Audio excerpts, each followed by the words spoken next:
Hello guys, welcome to target study IQ. आज हम बात करने वाले हैं राजनीति के मिश्रित प्रश्नों के बारे में। ये हमारा क्लास 10th चल रहा है। इसका मतलब है कि हम आज 150 क्वेश्चंस पूरे कर लेंगे और हमने हर क्वेश्चन को ब्रीफली डिस्कस किया है, अच्छे से उसके बारे में जानने का प्रयास किया है। तो चलिए शुरुआत करते हैं पहले क्वेश्चन से। किस राज्य ने पहली बार 1959 में भारतीय पंचायती राज अपनाया? तो इसका सही आंसर हो जाएगा राजस्थान। राजस्थान पहला राज्य है जिसने पंचायती राज सिस्टम की शुरुआत की थी भारत में। पंचायती राज को आप क्या बोलते हैं? लोकल सेल्फ गवर्नमेंट भी बोलते हैं। लोकल सेल्फ गवर्नमेंट भी आप पंचायती राज को बोलते हैं। जैसे शहरों में आपके क्या होता है, नगर पालिकाएं होती हैं, ठीक है, शहरों में नगर पालिका होती है। तो गांव में क्या होता है, आपके गांव में ग्राम पंचायत होता है, पंचायती राज होता है, ठीक है। तो पंचायती राज में सबसे छोटा यूनिट कौन सा हो जाएगा? तो सबसे छोटा, जब आप बात करते हैं सबसे छोटा लोकल बॉडी, तो उसको बोलते हैं हम ग्राम पंचायत, ठीक है। ग्राम पंचायत हम सबसे छोटी बॉडी की बात करते हैं। तो ऐसा होता है ग्राम पंचायत, जिसमें आपके मुखिया होते हैं जो कि लोगों के सवाल और उनके हल देते हैं। तो चलिए अब दूसरे प्रश्न की बात करते हैं। प्रश्न दूसरा है, जब भारत के उपराष्ट्रपति को राष्ट्रपति के स्थान पर काम करना होता है तो उन्हें किसका वेतन, सैलरी प्राप्त होती है? तो इसका सही आंसर क्या हो जाएगा? इसका सही आंसर हो जाएगा राष्ट्रपति की। तो आर्टिकल जो 65 होता है आपका, आर्टिकल 65 बात करता है वाइस प्रेसिडेंट जब प्रेसिडेंट की सीट संभालता है।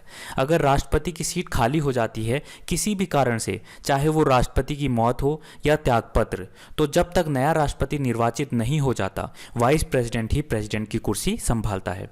वाइस प्रेसिडेंट जब तक राष्ट्रपति के रूप में कार्य करता है, उसकी सैलरी भी राष्ट्रपति की ही मिलेगी। तो अभी राष्ट्रपति कौन है हमारे? अभी राष्ट्रपति है हमारे रामनाथ कोविंद। तो रामनाथ कोविंद जी हैं हमारे राष्ट्रपति। तो ये हैं वेंकैया नायडू जो आपके उपराष्ट्रपति हैं, और ये हैं आपके रामनाथ कोविंद जो कि हमारे प्रेसिडेंट हैं अभी। अगले प्रश्न की बात करते हैं। निम्नलिखित में से भारत के वह राष्ट्रपति कौन हैं जो 2 बार राष्ट्रपति के पद पर रहे थे? तो 2 बार राष्ट्रपति के पद पर रहने वाले एकमात्र भारतीय कौन हैं? तो एकमात्र उनका नाम हो जाएगा डॉक्टर राजेंद्र प्रसाद। तो डॉक्टर राजेंद्र प्रसाद वह अकेले ऐसे राष्ट्रपति थे जिन्होंने 2 बार कार्यकाल संभाला। उनके कार्यकाल कितने चला? तो उनका कार्यकाल था 12 साल 107 दिन का। तो 12 साल 107 दिन उन्होंने अपना कार्यकाल संभाला, ठीक है। 26 जनवरी 1950 से 13 मई 1962 तक। अभी जो हमारे राष्ट्रपति हैं वो है रामनाथ कोविंद। वो कौन से नंबर के राष्ट्रपति हैं? तो 14वें नंबर के राष्ट्रपति हैं हमारे रामनाथ कोविंद। तो ये हैं डॉक्टर राजेंद्र प्रसाद। चौथा प्रश्न है, भारत में पहली महिला मुख्यमंत्री कौन थी? तो पहली महिला मुख्यमंत्री कौन थी? तो इसका सही आंसर हो जाएगा सुचेता कृपलानी। तो 1963 में सुचेता कृपलानी, जो कि फर्स्ट फीमेल चीफ मिनिस्टर थी भारत की, first female chief minister Bharat की, ये पूछा जाता है सवाल बहुत ज़्यादा। तो कौन थी? सुचेता कृपलानी थी, ठीक है। तो ये कहाँ की चीफ मिनिस्टर थी? तो ये यूपी की चीफ मिनिस्टर थी, और यूपी की ही पहली वुमेन चीफ मिनिस्टर भी सुचेता कृपलानी थी। तो ये हैं सुचेता कृपलानी। अगला प्रश्न है, जनता पार्टी के शासनकाल के दौरान भारत के राष्ट्रपति थे। तो इसका सही आंसर क्या हो जाएगा? इसका सही आंसर हो जाएगा एन संजीव रेड्डी। तो जनता पार्टी का गठन हुआ था जब विरोधी पार्टियों ने इमरजेंसी का विरोध किया, ठीक है। तो इमरजेंसी किसने लगाई थी? तो इमरजेंसी लगाई थी आपकी इंदिरा गांधी जी ने, ठीक है। इमरजेंसी लगाई इंदिरा गांधी जी ने 1975 से 1977 तक। इसका विरोध हुआ और क्या हुआ? गठबंधन बन गए विरोधी पार्टियों के, सारे गठबंधन बना दिए। तो 1977 में इलेक्शन हुआ और जनता पार्टी ने कांग्रेस को हरा दिया, ठीक है। जनता पार्टी ने कांग्रेस को 1977 में हटा दिया, और उनके पहले प्राइम मिनिस्टर जो बने थे हमारे, वो पहले प्राइम मिनिस्टर थे मोरारजी देसाई। ये भी पूछा जाता है कि जनता पार्टी के पहले प्राइम मिनिस्टर कौन थे? तो मोरारजी देसाई थे। वो पहले नॉन कांग्रेसी थे, ठीक है, नॉन कांग्रेस वाले थे। नीलम संजीव रेड्डी, जिसको एन संजीव रेड्डी भी बोलते हैं, एन का मतलब नीलम, संजीव रेड्डी, ये कौन थे? ये भारत के पहले नॉन कांग्रेसी राष्ट्रपति बने, ठीक है। तो कब तक बने थे? 1977 से 1982। तो ये हैं आपके एन संजीव रेड्डी। अगला प्रश्न है, भारत में पहली महिला राज्यपाल कौन थी? तो भारत में पहली महिला राज्यपाल थी सरोजनी नायडू। तो सरोजनी नायडू पहली महिला गवर्नर थी। उन्होंने उत्तर प्रदेश के गवर्नर के रूप में शपथ ली थी। तो यूपी के गवर्नर की बात करें पहली महिला, तो वो थी सरोजनी नायडू। कब बनी थी? तो 15 अगस्त 1947 से 2 मार्च 1949 तक। ठीक है, ये गवर्नर बनी। इनकी पुत्री जो है, ये है सरोजनी नायडू। ठीक है, इनकी पुत्री जो है, इनकी पुत्री कौन है? इनकी पुत्री हैं पद्मजा नायडू। तो पद्मजा नायडू जो हैं सबसे ज़्यादा काल तक गवर्नर बनी। पूरे कितने साल बनी थी? तो इनकी पुत्री पद्मजा नायडू बनी थी 11 साल वेस्ट बंगाल की गवर्नर। अगले प्रश्न की बात करते हैं, किसी व्यक्ति को राष्ट्रपति के रूप में पद ग्रहण करने की शपथ निम्नलिखित में से कौन दिलाएगा? तो इसमें इसका आंसर क्या हो जाएगा? तो इसका आंसर हो जाएगा भारत के मुख्य न्यायमूर्ति। ठीक है, कोई कोई उपराष्ट्रपति भी कर देते हैं। याद रखना, भारत के मुख्य न्यायमूर्ति जो होते हैं वो राष्ट्रपति के रूप में पद ग्रहण करने के लिए शपथ दिलाते हैं। ठीक है, राष्ट्रपति को शपथ दिलाते हैं मुख्य न्यायमूर्ति। अगर वो वहाँ मौजूद नहीं होते तो कौन दिलाएगा? तो सुप्रीम कोर्ट के जो सीनियर जज होते हैं, जो उनके जज होते हैं सीनियर, वो दिलाएंगे। ठीक है, राष्ट्रपति का कार्यकाल कितने समय का होता है? कार्यकाल होता है 5 साल का। ठीक है, राष्ट्रपति को कैसे हटाया जाएगा? अगर राष्ट्रपति को हटाने की बात की जाएगी तो कौन कैसे हटाएगा? तो महाभियोग लगता है उनके ऊपर, इम्पीचमेंट लगता है, तो उससे हटा दिया जाता है। और राष्ट्रपति 14वें कौन से हैं? तो हमारे क्या आंसर हो जाएगा? रामनाथ कोविंद हो जाएगा। ठीक है, रामनाथ कोविंद जी हो जाएंगे। ठीक है, राष्ट्रपति रिजाइन किसको देता होगा? तो किसको देते होंगे? तो वाइस प्रेसिडेंट को देते हैं। तो ये आंसर आपको पता होना चाहिए, ये बहुत बार पूछे जाते हैं। ठीक है, ये है हमारे chief justice of India Arvind Bobde ji. ठीक है, अगला प्रश्न है, निम्नलिखित में से वो व्यक्ति कौन है जो प्रधानमंत्री के रूप में नियुक्त के समय राज्यसभा का सदस्यता भी थी या था? ठीक है, तो कौन थे? तो इसका सही आंसर हो जाएगा श्रीमती इंदिरा गांधी। ठीक है, इंदिरा गांधी जो थी हमारी, वो 3rd प्राइम मिनिस्टर थी, 3rd PM थी। ठीक है, जवाहरलाल नेहरू जो थे आपके, वो पहले थे। उसके बाद आए थे लाल बहादुर शास्त्री। उसके बाद 3rd PM जो बनी थी हमारी, इंदिरा गांधी जी बनी थी। ठीक है, ये राज्यसभा MP भी थी उत्तर प्रदेश की। तो उत्तर प्रदेश से राज्यसभा MP थी और प्राइम मिनिस्टर भी थी। ठीक है, अभी हमारे 14वें प्रधानमंत्री कौन हैं? तो अभी हमारे 14वें प्रधानमंत्री हैं श्री नरेंद्र मोदी जी। नरेंद्र मोदी जी। ठीक है, जिनकी सीट है वाराणसी उत्तर प्रदेश से। ठीक है, अब ये देख लीजिए, जैसे सबसे पहला जो आपका जवाहरलाल नेहरू हैं प्रधानमंत्री, और सबसे आखिरी हैं नरेंद्र मोदी, उससे पहले मनमोहन सिंह, उससे पहले अटल बिहारी वाजपेयी, ऐसे करके थे। ठीक है, अब बात करते हैं अगले प्रश्न की, 9वें प्रश्न की। भारत का राष्ट्रपति है, तो भारत का राष्ट्रपति क्या है? तो भारत का राष्ट्रपति, इसका सही आंसर हो जाएगा राज्य का अध्यक्ष। तो भारत के राष्ट्रपति हैं राज्य के अध्यक्ष। जो भारत के राष्ट्रपति होते हैं वो और क्या क्या होते हैं? तो भारत के राष्ट्रपति होते हैं, तो भारत के राष्ट्रपति कार्यपालिका के हेड होते हैं। ठीक है, भारत के राष्ट्रपति विधायिका के हेड होते हैं। भारत के राष्ट्रपति न्यायपालिका के हेड होते हैं। तो भारत के राष्ट्रपति इन सब के हेड होते हैं, लेकिन सिर्फ औपचारिक प्रमुख होते हैं। ठीक है, औपचारिक प्रमुख। और अगर हम अपने सुप्रीम कमांडर की बात करें, आर्म्ड फोर्सेस की, सशस्त्र बल के कमांडर इन चीफ की बात करें, तो वो कौन होता है? तो हमारे राष्ट्रपति ही होते हैं। तो हमारे राष्ट्रपति सुप्रीम कमांडर भी होते हैं आर्म्ड फोर्सेस के।